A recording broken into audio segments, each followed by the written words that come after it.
और दक्ष प्रजापति का चरित्र तो आप सब जानते ही हैं। ये ससुर दामाद का बड़ा विचित्र झगड़ा था महाराज।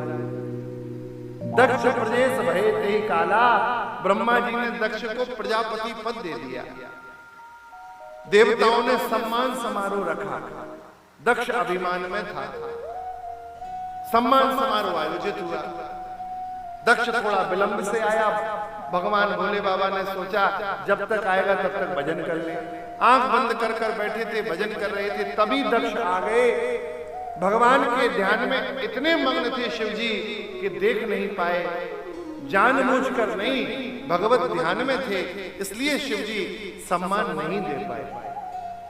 इतने लोगों ने फूल फेंके, इतने लोगों ने माला पहनाई, दक्ष को प्रसन्नता नहीं हुई, लेकिन भगवान शिव खड़े नहीं हुए, इसका दुख हो गया। दक्ष ने महाराज खड़े होकर भगवान शिव की निंदा कहना प्रारंभ कर दिया। हम क्या बताएं, भगवान शिव के लिए दक्ष ने बड़े बड़े निंदित शब्द कहे। बोले महाराज मेरे से बड़ी गलती हो गई। गृहीत्वा मृगशावाक्ष्याः पाणिं मरघटलोचना। इसका नाम जो शिव है, नाम ही शिव है, बाकी सब काम बेकार है। भभूत रमाए घूमता रहता है, बोले मुंडों की माला धारण करता है। इसके संगी साथी भी अच्छे नहीं हैं, प्रेत बेताल पिशाच आसपास घूमते हैं, भूतों को साथ लेके चलता है, अशुभ भेष है। देवताओं की सभा में ये शोभित नहीं हो रहा है। दक्ष ने श्राप दे दिया भगवान को। दक्ष ने कहा मैं श्राप देता हूं, आज से भगवान शिव को किसी भी यज्ञ में स्थान नहीं मिलेगा। महाराज दक्ष ने श्राप दिया, सब सुन गए, नंदी नहीं सुन पाए। नंदी खड़े हो गए और नंदी ने कहा कि अरे दक्ष बड़ा बक बक बक बक बक बक कर रहा है, बड़ा अभिमानी है, मैं तुझे श्राप देता हूं। ये मैं भग्न है ना, जा जाके तेरा ये शीश हट जाए और बकरे का शीश लगे। भृगु जी खड़े हो गए, हमारे यजमान को श्राप। अरे नंदी, ससुर दामाद के झगड़े में तुम बीच में क्यों बोले? मैं तुम्हें श्राप देता हूं, जाओ शिव जी के गण सब भ्रष्ट हो जाए, सब पाखंडी हो जाए। महाराज ये उन्हें श्राप दे, ये इन्हें श्राप दे।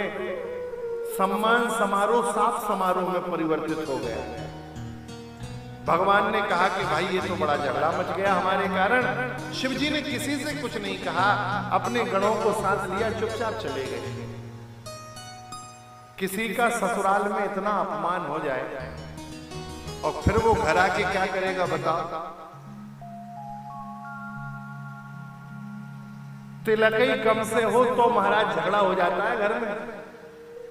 एक पति ससुराल गया लिवाने के लिए, मिठाई का डिब्बा लेके गया, 500 रुपया गया। पत्नी को लिवा के लाया, ससुर जी ने 100 रुपया से टीका कर दिया। अब पूरी रास्ते तो चुपचाप रहा।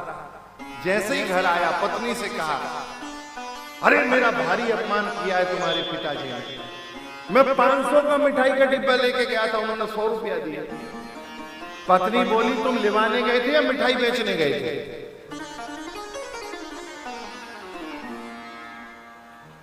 मिठाई का धंधा करने गए थे क्या? बता देते कि 500 रुपया किलो की है तो फिर 550 दिलवाते।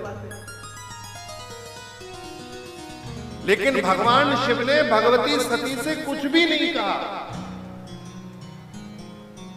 यज्ञ नहीं हो रहे थे, दक्ष ने नीचा दिखाने के लिए यज्ञ किया, भगवान को भाग नहीं दिया, भगवती सती को निमंत्रित नहीं किया। सारा चरित्र आप सब जानते हैं। देवताओं ने भगवती सती को सूचना दी, भगवती सती ने भगवान शिव से याचना की, भगवान शिव ने मना किया। यद्यपि विरोध मान जह कोई, तहां जाए कल्याण न हो। बिल्कुल नहीं जाना चाहिए, भले ही पिता का घर क्यों ना हो। यदि आपसे विरोध रखते हैं तो मत जाओ। लेकिन माता सती ना मानी, पहुंच गई। भगवान शिव का भाग नहीं देखा। धन्य है भगवती माता सती। कैसा दिव्य पातिव्रत है देखो। क्रोध आ गया, अपने पिता से कहा, अरे दक्ष,